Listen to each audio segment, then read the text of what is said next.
in the second quarter. You can clap for that, right? Yeah. That's right. We're all Niner fans here. Absolutely. Yeah. Okay, absolutely. All right, yeah, so I'm JK. I work at the San Francisco Chronicle. I cover housing and real estate development, that kind of thing, neighborhoods.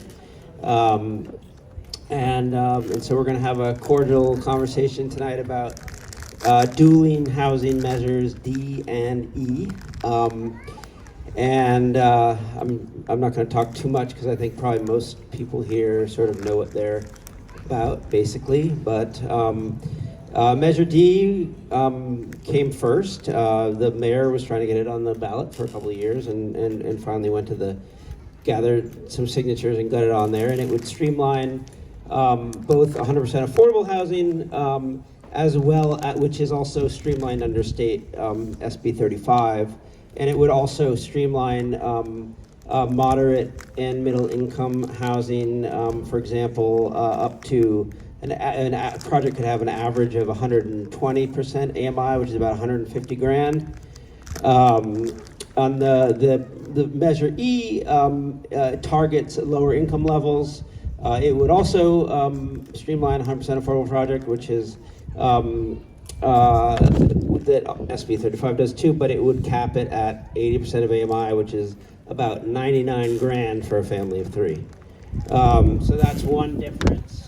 Another difference is that in terms of environmental review, Prop D streamlines much more. The Board of Supervisors wouldn't get a crack at it, whereas E would still allow it would not have a CEQA exemption under some circumstances, so there would be opportunities for more community input and potentially for a board of elected officials to block a project. Finally, jobs. That's a big difference. We have the Prop D, which requires prevailing wage, healthcare, and apprenticeships. But Prop E goes much further and would require a still skilled and trained workforce, which means that they would have graduated from specific state certified apprenticeship programs. So those are three big differences. And now I'm going to give, we didn't flip a coin or anything.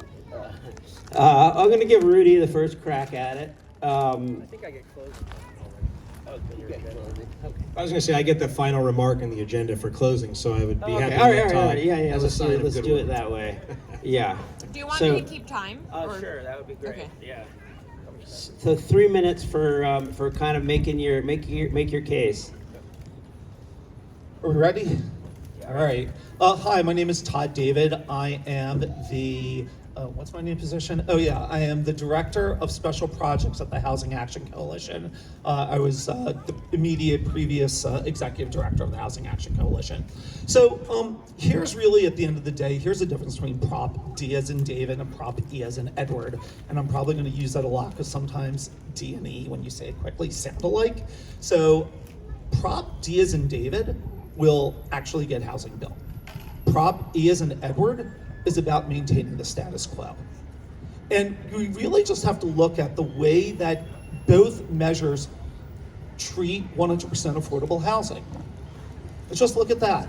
So 100% affordable housing projects under Prop D are streamlined from soup to nuts. They are, if it is zoning compliant, if they are not asking for any changes to the zoning, if they're not asking for any special exemptions, if they're following all of the city's rules, they get built. It gets approved in 6 to 9 months. It currently takes somewhere between 4 and 8 years to get an affordable housing project approved in San Francisco, if it's following all the rules. With Prop D, if it follows all the rules, it gets entitled in 6 months or 9 months, depending on how large of a project it is. And the reason, and that is the reason, look at who the endorsers are, right? Doug Shoemaker, the CEO of Mercy Housing, who's the largest affordable housing builder in the state of California. I'm gonna quote him. Prop D is the only housing ballot measure that will truly accelerate the construction of affordable homes in San Francisco. It will save a year for the average affordable housing development. Just as importantly, it will protect against lawsuits that can delay new affordable homes for years. Prop D will save millions of dollars of scarce public funding that can be used to build new homes instead of defending against nuisance lawsuits.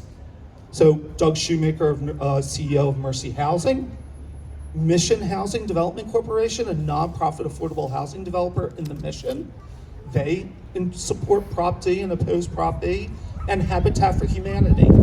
Habitat for Humanity is supporting Prop D and opposing Prop E. 30 seconds. So, the thing is that once the Board of Supervisors starts getting to vote on land leases or funding, that is the mechanism that opens up neighbors to be able to do nuisance environmental lawsuits, like what happened to 469 Stevenson Street. Prop D removes all of the ability to do nuisance lawsuits. It removes the Board of Supervisors and the Planning Commission, who have both failed at addressing our affordability crisis. Thank you. All right, Rudy. Hi, I'm Rudy Gonzalez. I represent about 32 different construction unions in San Francisco, the majority of which have endorsed Proposition E like Edward. That's a good idea, Todd. I'll follow suit. And look, the reality is that it takes too long to build housing, and housing is too damn expensive. And I think on those points we probably agree. How we approach revamping, expediting, and streamlining said problem, or really crisis at this point in time, is really where we have a point of disagreement. Affordability is a key component to Proposition E. Not just affordability in terms of, construction costs and the soft costs around like, how long is it gonna take me to get entitled? But critically, affordability for the people who will occupy that housing. So I think that we have to take into consideration who we're building for. I don't think there's any disagreement in San Francisco. And by the way, we should all celebrate this moment that we have two measures on the ballot, both aiming to streamline, both aiming to fix the same problem. When a decade ago, you might have actually had disagreement if we even had that problem. You might have heard older talking points even in denial. So that's a point of progress, and I think a point where both campaigns and supporters on all sides should try to find some common ground.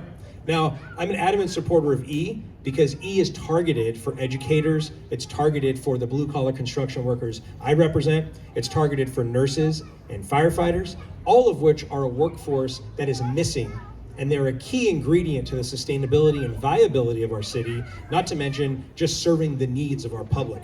So both measures will take you to about 6 months from an entitlement process that's far too long.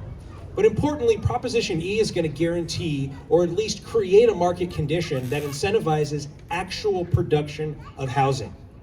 The 469 Stevenson comment is comical to me because that had outside and foreign investors and wasn't going to pencil for at least 2 years because of supply chain issues, because of uncertainty with Wall Street and other financial elements.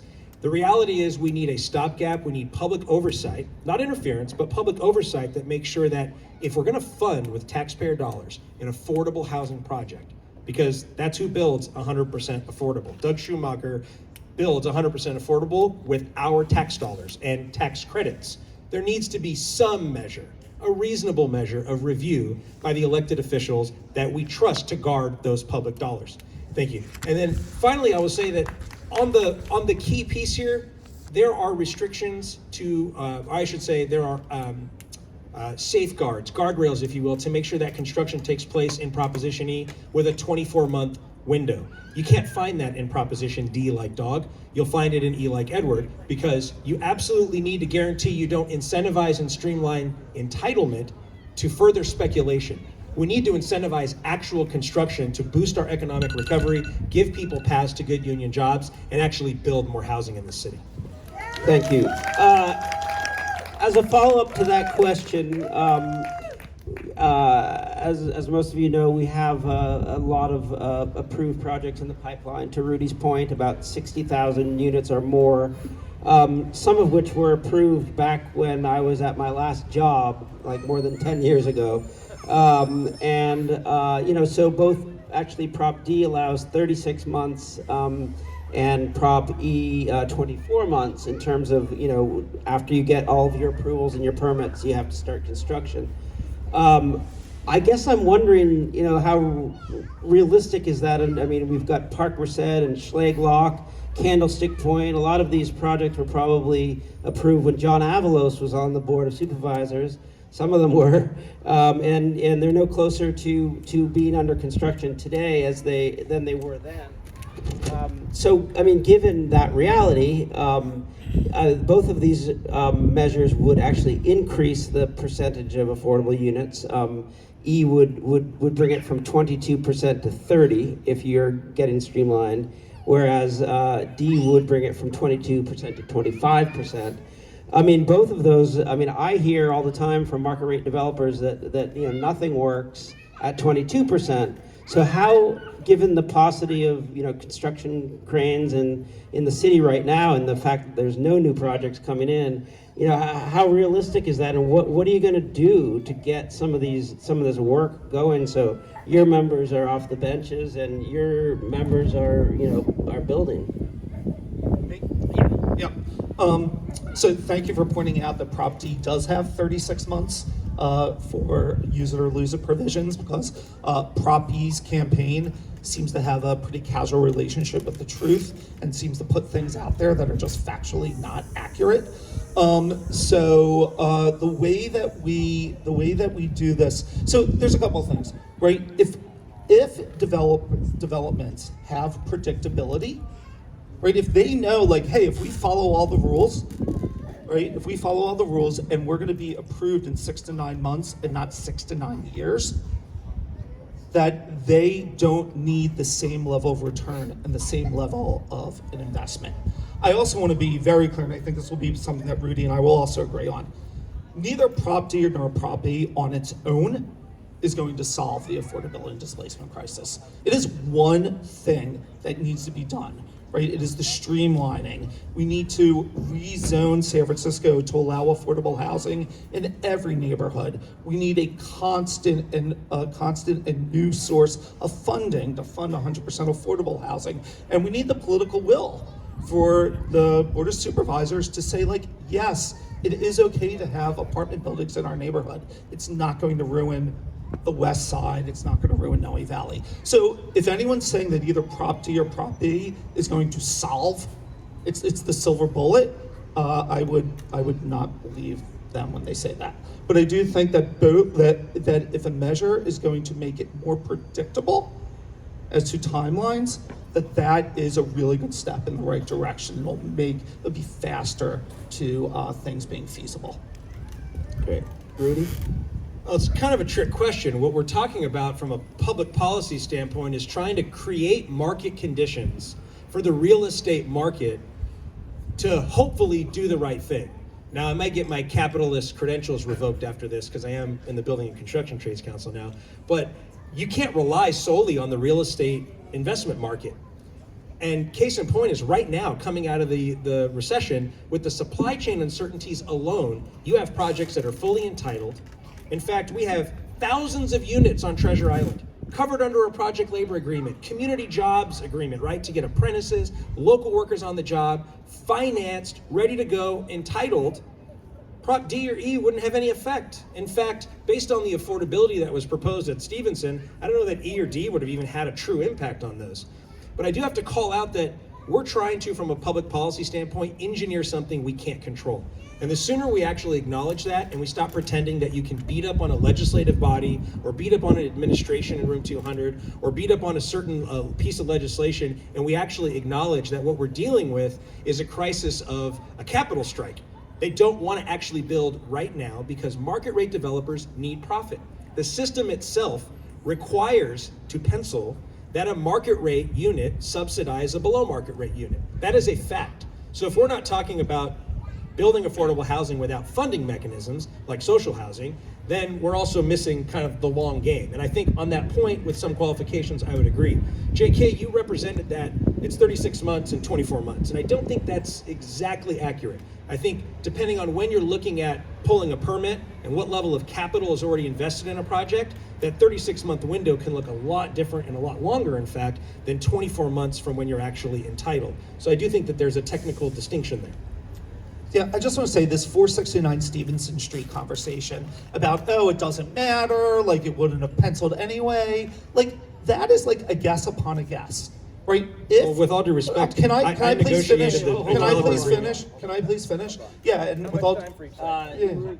Just make it quick. yeah, I'm just going to say that 469 Stevens Street would be approved. If Prop D were in place, we would be having a conversation about, is 469 Stevens Street getting built or not getting built?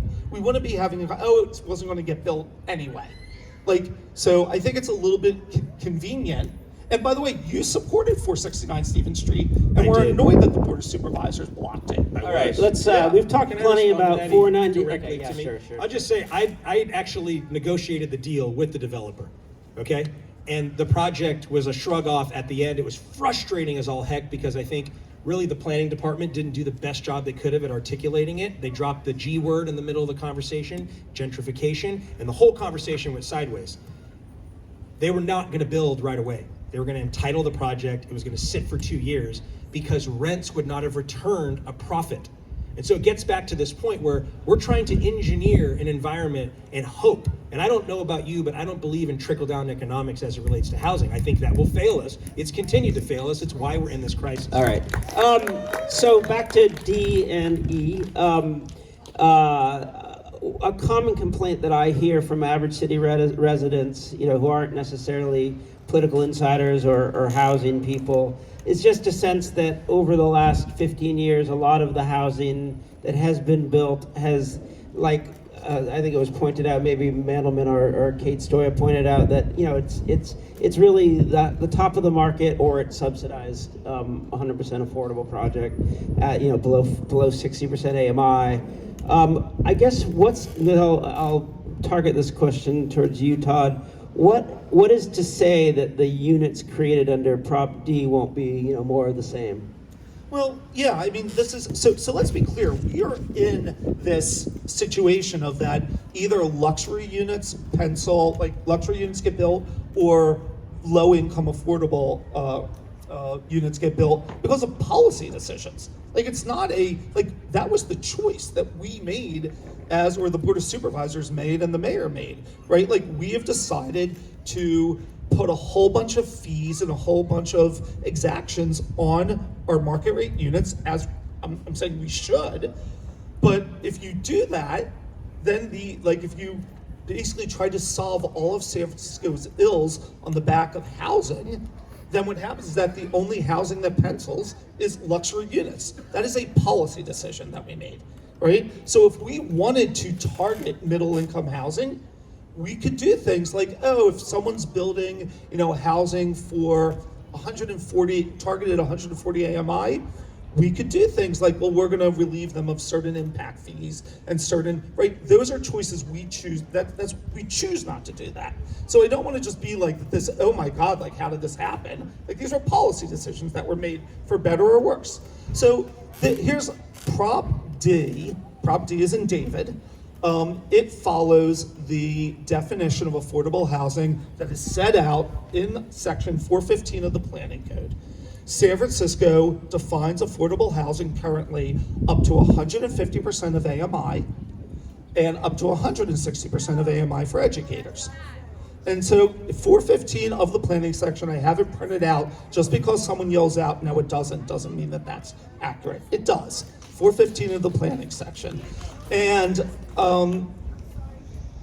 here's the other thing. The Mission Economic Development Agency, META, has a deed restricted project at 2205 Mission Street that has up to 160% of AMI.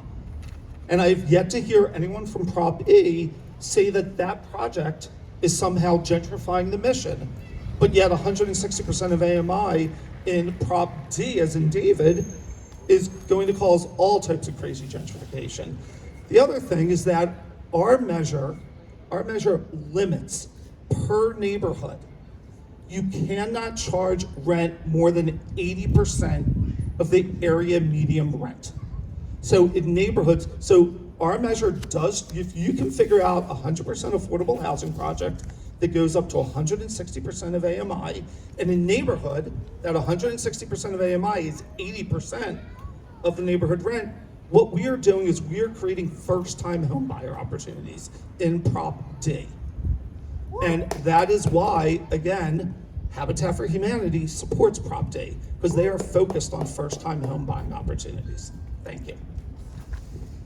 I would just add, thanks, Dave. I would just add that the key ingredient in Prop E, like Edward, that's not in D, like David, is that there are unit mix requirements in Prop D, like Prop E, like Edward.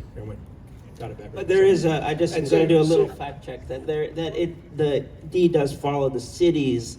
So if there's a unit mix requirement in Mission Bay or Soma or West Soma or Central Soma, they would have to adhere to that. So they would have to have that number of 2s, 3s, 1s, studios, whatever. Yeah, but if you're talking about I guess depending on what tier you're talking about, if someone's using like a state density program or something like that, there are a lot of different elements that could come into play in any given project. But I think the core difference here between the two measures is that the measure I'm representing tonight actually requires in the ordinance or in the charter amendment unit mixes, and that's key to making sure that we can build housing for working families and people who actually keep this city moving, and that's firefighters and nurses and public health workers and educators. So section 2077 required minimum dwelling unit mix. No less than 25% of the total number of proposed dwelling units shall contain at least 2 bedrooms. Any fraction resulting from this calculation shall be rounded to the nearest whole number of dwelling units. Okay. There already is dwelling unit in the plan. Right.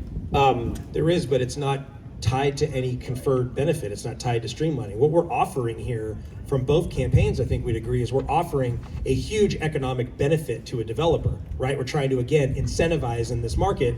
We're offering a huge, if they have to plan a development on 7, 8, 9 years, we're offering a ton of stability and certainty in that 6-month period in both measures. Ours just requires a particular unit mix. Ours requires a particular level of affordability. And frankly, Prop D starts to change entirely the definition of what's affordable. And we can't afford the housing as it stands now. If that dries up to 140% of AMI, it'll be that much harder to house civil servants and public health workers and educators. How does it change the definition if it matches the exact definition in the building code, in the planning code? I don't even understand, like, if it literally matches the definition of affordable housing in section 415, like, how is that a talking point that it changes it? All right, we're going to move on. I think we've exhausted that one. Both sides of this debate have made statements that actually, what the E people say. So, a lot of what's in D is actually in a piece of legislation that just passed in Sacramento. 2011, and then there's been comments that E, a lot of that is actually already covered in SB 35. What I'm looking for is for you guys to tell me specific examples of projects that could be built here, could be streamlined, could be built that would not be covered for Rudy, for you under SB 35, and Todd under 2011. Why don't you start? I don't have a specific address for you on SB 35. I think An example, like what sort of? Yeah, well, I think any project that wants to couple increased density or maximize a zoning condition can exercise an option under 35. I don't think that, at the time that these both were drafted, the legislative process was very early for both 2011 and expansion talks around SB 35. But let's get real, we have to do something here, and we have to do something bold, because the state of California, rightfully so, is not gonna let us continue to kind of dilly-dally around our housing priorities. It's become a crisis. We have 82,000 some odd units we have to build in the next 9 or 10 years, I think it is. And importantly, and this is a distinction for E, we have to consider affordability. About 55% of those units in our RENA goal have to be affordable. So E is willing to actually take the bold step and say, let's put that affordability into the measure, let's put the unit mix into the measure, and let's try to show the state that we're all serious. As much as we can kind of have our intramural squabbles in San Francisco, the rest of the state, and frankly, the Attorney General, need to see that we are taking bold steps to improve our condition here and build more housing. So I don't have an address for you on an SB 35 streamline. I can't tell you that I can think of 100% affordable projects right off the bat that actually would benefit from this, could have been built even faster under these conditions. I just have a quick follow-up question. SB 35 is sunsetting, I think it's 2026? 2025. Do you support SB 35? We've supported SB 35, yes. We being the San Francisco Building and Construction Trades Council. Now, the SB 2011, what? AB, SB, whatever. That basically allows for expedited approval on commercial corridors, on on any property that's zoned for commercial development, which seems to me that would be like most of San Francisco. So, no? No, it actually has a street. It had the size of the street. So like Geary Boulevard, it would work there. Maybe depending, I don't know how wide Taraval is, but there are some limitations. It actually does, like Geary Boulevard is the main place that it would, affect San Francisco. Okay. Yeah. I'm not sure whether D or E specifically allows for modular housing, but obviously the skilled and trained language in E would probably preclude modular. I guess I'm not sure whether D's requirement that it be prevailing wage, health, and apprenticeship opportunities, which seemed a little vague, would that allow modular? And I've talked to Rudy about this quite a bit since he's at the building trades, but I just wanted to get your thoughts on the role, if any, that modular should or could play, and if you want to bring in other kinds of construction methods that could save money that's not modular, feel free to do that as well.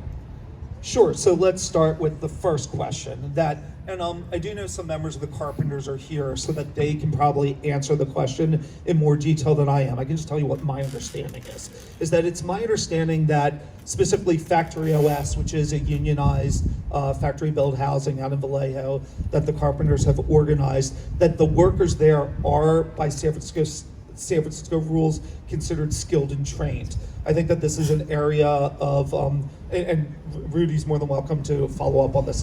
From my outside understanding is that there's like some disagreements between the Carpenters and the building trades around that, but I think that is the stance the city has said, is that the workers at Factory OS are skilled and trained. At least that's my understanding. So Prop D, 100%, you would be able to use Factory OS buildings there, Factory OS, because of our prevailing wage language in our measure. I am guessing that the city attorney, again, because of my understanding, that Prop B would also be able to get factory building. So to be clear, from the Housing Action Coalition's point of view, we are supportive of out-of-the-box thinking, right? I think that we all agree that San Francisco, again, it's a fact, the most expensive city in the world to build housing in. And so if we can find ways that can make it less expensive, again, streamline the process, but we also want to make sure that the workers who are working on projects in San Francisco are paid prevailing wage, right? Like, they deserve to be able to afford to live in the neighborhoods that they are building housing. So we are huge supporters of a prevailing wage. And I think it is worth noting that skilled and trained workforce, that's what they get paid. They get paid prevailing wage. So, I think one of the major differences is that our Prop D, 90% of construction workers do not belong to a union. And so our measure, Prop D, by paying prevailing wage, we are offering the same pay and healthcare benefits to workers who are non-unionized, right? It is lifting up the workers and trying to get them to a place where they can make a middle income living and get health care benefits. I'll let Rudy speak to like what skilled and trained does, but it's my understanding that the only people who benefit from skilled and trained are current union workers. So it's not like if you're not in a union, you will not be able to be hired under skilled and trained, or if you are not in a union, you can be hired under prevailing wage and you can earn the same salary as a union worker. So, but to get back to your question, we do support all types of any new ideas in construction. I mean, I think Rudy will agree with us. We've been building housing basically the same way for the last 100 years, right? I mean, like for all the technology advances, it's not that much new in housing. And so anytime people have creative ideas, we support it, which is why we are strong supporters of factory-built housing. Rudy. The short, direct answer is neither D nor E have anything to do with modular housing. If you want me to expand upon skilled and trained, I can, but Yeah, that would be helpful. neither of these measures have anything to do with factory-built, off-site prefab housing. The question around skilled and trained, what that actually means is skilled and trained is a term that about 53 bills that have been signed into law since 2013 carry this high, important labor standard with them.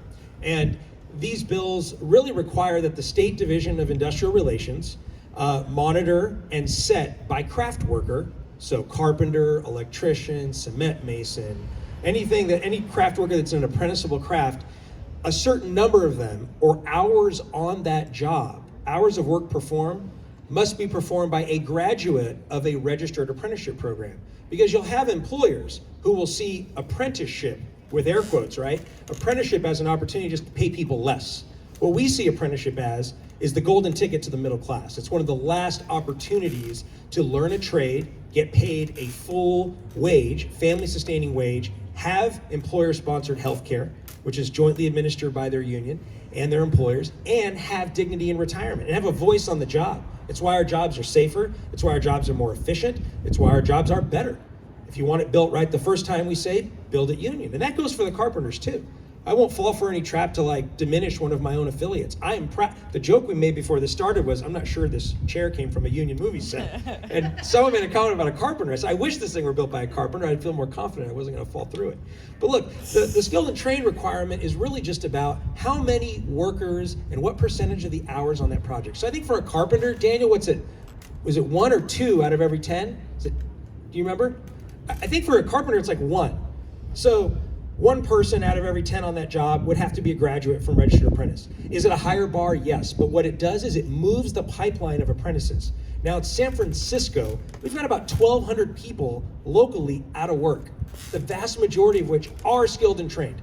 We can move a workforce on any project. In fact, what we're itching to do is to kick off tomorrow our first pre-construction meeting with UCSF on the Parnassus build. It's going to be 5 to 8 years of good jobs. And as every registered apprentice moves onto that job, it opens up a place for somebody else. And it may not be as much in this community, no disrespect, but in the Southeast, in 94134, 94124, 94107, those workers are showing up at the job site saying, let me in. And we're saying, we want you to come in. There's 200 people in this union, 98 people in that union, ahead of you on the list. We got to get them to work. So the skilled and trained standard is higher. There's a whole state narrative about, well, can you get skilled and trained workers in MODOC? I'm not going to BS you. You probably can't get them in MODOC. We'd have to send them there. But the real opportunity, back to D&E, to really revitalize our economy is building this workforce so we can invite in the next generation of construction workers. We may not have that shortage right now, but we will have that shortage in the coming years. Yeah, I just want to make sure that everyone understands that apprenticeship programs are mandated in the prevailing wage language of Prop D also, and healthcare for the workers and their families is also in the language of Prop D for the labor standards. For 100% affordable housing, I believe that Prop E only demands prevailing wage. There's no skilled and trained demand, and there's no demand of healthcare benefits in Prop E for 100% affordable housing projects. I feel very confident that our labor standards are the best labor standards in the state of California in Prop D. You can't put healthcare in this. You'll federally preempt ERISA. So I don't know who wrote your measure, but you can't, the city attorney approved ours, you can't federally preempt ERISA on healthcare requirements. It's why there's a gaping hole in AB 2011. And I worry because the ABC, the non-union, we call them rats, the people who are on a race to the bottom for our construction workforce and endanger the lives of our workers all the time on these sites, they're the ones that are gearing up a lawsuit already on 2011. And it worries me. We're gonna have to defend it, frankly. But if you put healthcare in there, you're preempting federal law. So it's a great talking point, but I guarantee you, union workers in our construction crafts get healthcare on day one, and it's going to stay that way on Measure E.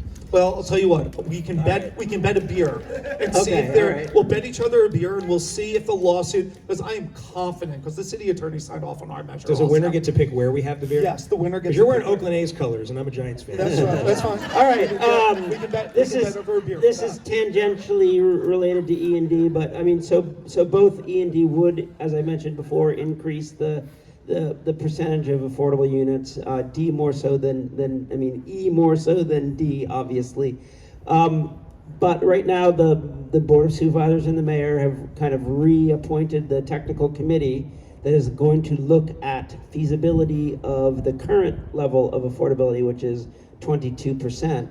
My question is, would you support maybe temporarily lowering that, which was done during the Great Recession, or deferring fees in order to get your members back to work?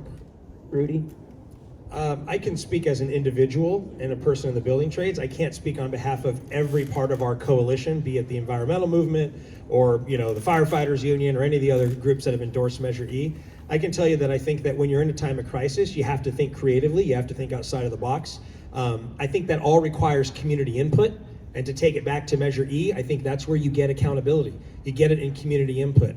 I also think it's important that when you talk about the percentages and around feasibility, Proposition D, like David, is adding affordability to the on-site affordable units already on the project, right? Proposition E is adding to the overall affordability, taking into account the total sum of units on a project. So I don't want to get too far into the weeds or show you that why I'm a construction union leader and not a mathematician, but if you just do it on a simple 100-unit project, right? We are going to produce and build more affordable units under Proposition E because we're taking into account adding additional affordability percentages to the overall. Do I support the TAC? I absolutely support that. I absolutely support convening technical experts. I think Todd and I are probably on first name basis with most of the people who were on it last time. But the key ingredient to winning legislation was you had opposing factions there, right, at the time. And I was on Supervisor Asha Safai's bargaining team at the time. And I will tell you that the community input, the community engagement, and the voices of nonprofit affordable housers in San Francisco, not statewide millionaires, but affordable housers in San Francisco, those voices have to be at the table if we're really going to build affordable housing in San Francisco. Okay, so wow, there was a lot in there for the question of do we support the TAC. So let me start this. Rudy, I'm Yes, I'm sorry. glad. No, it's okay. I'm glad that you were. No, I'm glad you're a union guy, not a mathematician, because 30% of zero is what, Rudy? Right. Oh, I took his punchline. Yeah. So here's the thing about saying ours goes all the way up to 30%. Well, if 25% just about pencils or doesn't pencil, 30% isn't going to pencil. So this is a really, really creative way. This is a really, really creative way to say, I'm for affordable housing, but actually what I really mean is I don't want any mixed income housing in San Francisco. That's what 30% on-site affordability means. It means I don't want any mixed income housing in San Francisco because the numbers do not work. 30% of zero is zero, and the Board of Supervisors knows it. And so do you, which is disappointing. I'm just not that cynical, Todd. Oh, okay. Okay, Can I finish? believe Can I that. finish, please? Thank you. So here's the thing. One minute. Yeah. Here's the thing. Technical Advisory Committee. What I think is that this might be something where John Avalos and I agree. I think too often the debate is always focused on affordable, the percentage of affordable units. There is a whole list of exactions that goes into getting housing built. right? There are fees, there's, roads, this and that. And the thing that we always come back to this battle over is what is the correct percentage of affordability? And what I'm trying to say is that, look, it is a math problem, right? You need to be, there needs to be a certain return on equity, and it doesn't have to come out of affordability. There are other places that it can come out of, right? But it's because we politicize the percentage of affordable units that this is where the debate always comes from. I mean, it's probably a worthwhile policy or time for all of us to really sit down and go through line by line. Where are the costs, right, in mixed income projects? What's coming from this fee? What's coming from that fee? And that we could probably breach a lot of everyone wants the most affordability that is economically feasible. That's what everyone wants. And so, Okay. I'm gonna. okay, I'm sorry. I have to respond because I'm tired of. Who are you responding to? So, one of the people keeps shouting. No. Don't do that. Okay. Rudy, you're going. No, honestly, I think that there's a level of cynicism, and it's exactly what turns voters off, that people don't believe it'll happen, and therefore it'll never happen, and then we draw conclusions, and then we make these policy decisions. I think that the market will do what it's going to do, and some of these things are changing as we speak, thankfully, right, with some market conditions improving, but it's not quite good enough, and I don't think we can rely solely on market rate developers to build us out of this. Another callback to our RENA goals of 82,000 units, 55% of those units have to be affordable. So we're going to need affordable housers in that conversation. And I agree with you, there are a lot of things that weigh into that, but I think we have to be really specific about what kind of housing we're talking about. Because you're right, 0% of any number is 0%, but feasibility is something that's not within our control. We can do our best. And I think the question was really do we support the TAC reconvening process? And I do. I think that will bring new, fresh perspective, the same way our housing element has to update and be updated and be bulletproof, in my opinion. And so, yeah, I support the TAC reconvening. I think there'll be good discussions that come out of it. I'm not sure what the policy implications ought to be, but I think it's a good thing to have those conversations. Just a follow-up question for you, Rudy. There's been a lot of press around $1 million a unit, for some of the affordable projects. I mean, that includes wraparound services and sometimes a health clinic, or not all of that money is actually going into the apartments, but a lot of it is. 1.2 million, I think, was the number for 2550 Irving Street. What, in your opinion, can be done to kind of lower some of those costs so we can make our dollar go farther, I guess the word would be? Vote yes on E and take away the soft costs of lobbyists and political insiders, usually former staff people and city hall operatives that have to handle your entitlement for you to the tune of, the cheapest one I could find is $15,000 a month just to give you advice. That's not your lawyer, that's not your architect, that's not your design review, that's not going back and over. Vote yes and streamline this production because it'll bring certainty and it'll rein in those costs. On 100% affordable units, those are public subsidies. And so those numbers are kind of, I think, harder to pin down. I think that the way you calculate that number is really important. You alluded to it as to are you including all the wraparound services that are necessary for some of these builds? I don't know. I think that's a question for an affordable houser. I couldn't answer that. Todd?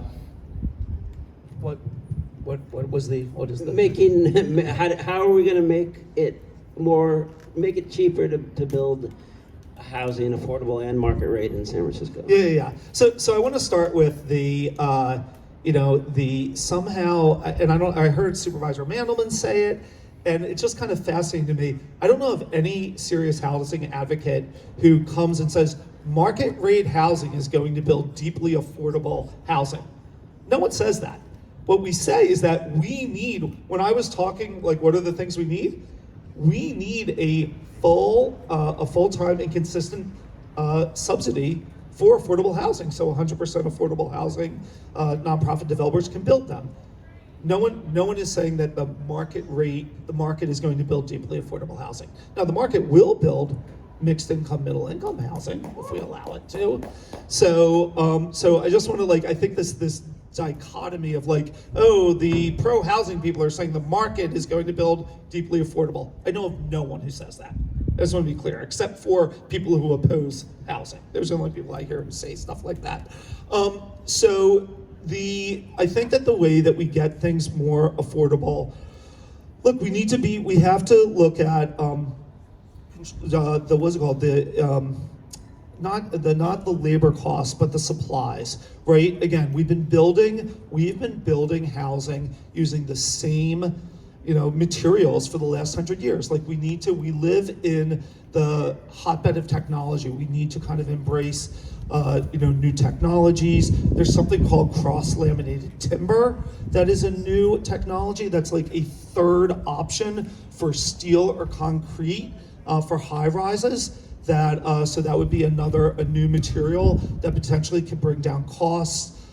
We need to, if we believe that we have a housing shortage in San Francisco, which I do, I think that we then need to ask, does it make sense to constantly put fees and cost on top of that, right? To build a unit in San Francisco, the soft cost, before you put one nail in the wall, it's $150,000 per unit. Like those are the soft costs. And I don't want to be the person who's like, oh, that fee's good, that fee's not good. But we have to take a look at them collectively. Sure. And being like, and so anyway, those are. Yeah, thank you. So we're gonna wrap it up here with closing statements, and then Carrie's gonna come and make some announcements and say goodbye. No, you were second. Carrie, I don't think so. There's not time built in. No, there's not. You can talk to these guys afterwards. We'll hang out. Yeah, Rudy's gonna hang out. We'll hang out for a little bit. Todd will hang out. All right, you're going second. Yeah, I think that's Okay. the agenda. You're give us your what is it? 2 minutes? 3 minutes? 2 minutes. 2 minutes. 2 minutes. Give us your 2 minutes pitch on Sure. D. Yeah, listen, first of all, thanks everyone for coming out on is it Monday night? I can't keep track. Monday night, I know there was a 49ers game. Look, I think that at the end of the day, to me, I'm going to kind of go back to what my opening statement, right? Prop D will actually streamline 100% affordable housing. Prop E will not, right? Literally, the Chronicle did endorsements the other day, and the two headlines are San Francisco needs affordable housing, not Prop E's cheap theater. And then for D, bus drivers and teachers need affordable housing too. Vote yes on Prop D, right? And so look, you don't have to be an expert on feasibility. You don't have to be if you think we need more housing, and you think that we have an affordability and displacement crisis, you can literally ask yourself one question, right? Who do you think has a better idea on how to solve our affordability and displacement crisis? Habitat for Humanity or the Board of Supervisors? The Board of Supervisors that has failed to address our affordability and displacement crisis for decades, voted against 469 Stevenson Street. I mean, this is 500 units on a parking lot that we're concerned about displacement concerns. Anyway, so look, I look forward to continuing to these conversations. Very excited that Buffy Wicks got AB 2011 passed in Sacramento. Prop D has the exact same labor language that AB 2011 has, that Scott Wiener, Matt Haney, Phil Ting all voted for. And so, I think we have an opportunity to really do something great if Prop D passes, or we can keep with the status quo of the Board of Supervisors blocking everything if Prop D passes. All right, Rudy. Yeah, I think it's easy to poll an audience or poll the public or pit people against a legislative body. I think historically they tend to poll lower than anybody. But I got to say that this is bigger than just San Francisco politics. This is bigger. We're in a position to really send a shockwave throughout the entire state. And we're in a position to show how we came from a place of really shaky ground on our housing element to really being leaders, to show how you can rebuild, recover your economy, and do it for working families. And so Proposition E is supported not by the theater of an educator or an elected official, but we're actually supported by the rank and file educators in San Francisco, the paraprofessionals, the special needs educators, the regular classroom teachers. We're actually supported by the rank and file EMS workers and public safety professionals at the firefighters union. We're actually supported by the nurses union. And we're supported by the hands that build the housing in San Francisco, which are the skilled hands of the San Francisco Building and Construction Trades Council. I'd be remiss if I didn't also include the hotel workers and a whole broad coalition. The reality is that there was a conversation started, and it was a go it alone, go hard, go fast conversation. And I don't know about you, but I'm sick and tired of people telling me, just vote more, or just do that harder, or do that faster, or do that better. These times command and demand that we are adaptive leaders in our own rights, in our own kitchen tables, in our democratic clubs. God bless you for putting this on and having these conversations, and in our advocacy roles. We have to be adaptive leaders. Proposition E adapts that conversation. It moves it forward. We should not take for granted that we are all talking about streamlining. We are talking about doing these things in a better fashion, and we have a lot more work to do on the funding side of things, on the permitting side of things, on the planning side of things. This is an important step. Proposition E has brought together a huge coalition, has brought together that energy and that consensus, and I think that's why ultimately it will prevail, and we'll be better off for it. So please, respectfully encourage you to vote for Proposition E, but in any case, just vote. All right, thank you very much for coming out. Okay. Thanks to the Noe Valley Dems too. Yeah, thanks, Carrie. Thank you. I just have a quick concluding comment for everyone. Thank you for coming. Thank you, JK, Todd, and Rudy. It's getting a little cold, so I appreciate it, you staying here. The Noe Valley Democratic Club will be hosting our member-only closed endorsement meeting on October 12th. And then we're going to be voting electronically and releasing results by the 14th. And if you're interested in being a member, you can go see Colin at the back membership table, and or check us out online, noevalleydemocrats.org, for more information. Thank you.